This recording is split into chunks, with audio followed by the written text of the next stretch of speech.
457 કે તમે મારી કોઈ દી ભૂલ નથી, પણ મારું કોઈ પાપ સામાજિક ટિપ્પણીઓ કરતા પહેલા વિચાર કરીને બોલો તો માફી ના માંગવી પડે.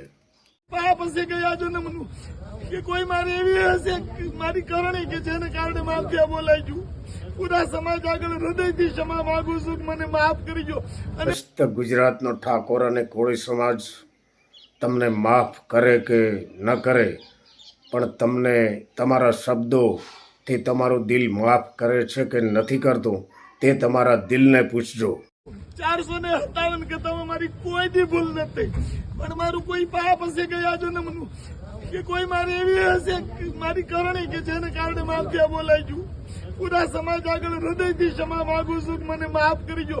અને મને ખબર છે, મને પૂરો વિશ્વાસ છે, આજ નહીં તો કાલ આ સમાજ હૃદયનો ભોળો છે અને માફ કરશે. માફ બધા સમાજો તેમનું દિલ મોટું જ રાખતા હોય છે, પરંતુ આપણે હંમેશા વિચારીને બોલવું જોઈએ, જેથી ક્ષમા માગવાનો સમય ના આવે.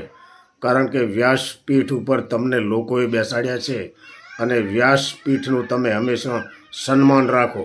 કરશે અને માફ કરશે. મને પૂરો વિશ્વાસ છે. અને આ સમાજની હારે હું 52 વર્ષ થયા મારા, એટલે આ સમાજ આજ ને તો કાલ જયારે એનો આક્રોશ ઉછળશે ત્યારે મને માફ કરશે ને માફ કરશે. અમારો ભરોસો છે, મને પૂરો ભરોસો છે મારા કોળી ઠાકોર સમાજ માટે, જેને હારે હું મોટો થયો હોય, આટલું મેં 20 વર્ષથી સેવા કરી હોય, મારી એક ભૂલ થઈ તો મારો સમાજ મને માફ ન કરે. અને તમે માફ નહીં કરો તો કોણ કરશે? કાલ મારું વિદ્યાલય બંધ થઈ જાય, મારા સમાજના 58 થી 60 બાળકો ભણે છે, એ બધા ક્યાં જશે? 108 બાળકો ભણે છે. તમને બધાને ખબર છે કે હું ગુનેગાર છું. મારે ગુના પીઠની ને બધી તમને ખબર છે કે વ્યાસપીઠનું સન્માન શું હોય છે.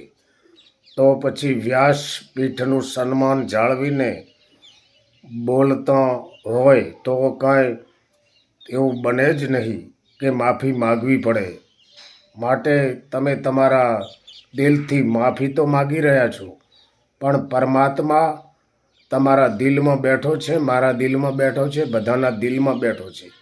એ પરમાત્મા માફ કરે છે કે નહીં કરતો એ તો જોવાનું જ રહ્યું. તમને કાયમી આ ડંખ તમારા દિલમાં રહેશે અને રહેશે. સજા એને શું કામ આપવી જોઈએ? એટલે હું સમાજ આગળ વ્યાસપીઠેથી નહીં, ક્યાંથી માફી માંગવા તૈયાર છું. પૂરા સમાજ આગળ માફી માંગવા તૈયાર છું. મારી ભૂલ થઈ છે. આવેશમાં મારાથી બોલાઈ ગયું છે, પણ માણસથી ભૂલ થાય. હું સાધુના દીકરા તરીકે તમને મારો સમાજ માનીને, મારો પરિવાર માનીને માફી માંગુ છું. બસ બહુ મેં હૃદય દુખાયું તમારું બધાનું, આટલા બધાનું, પૂરા સમાજનું.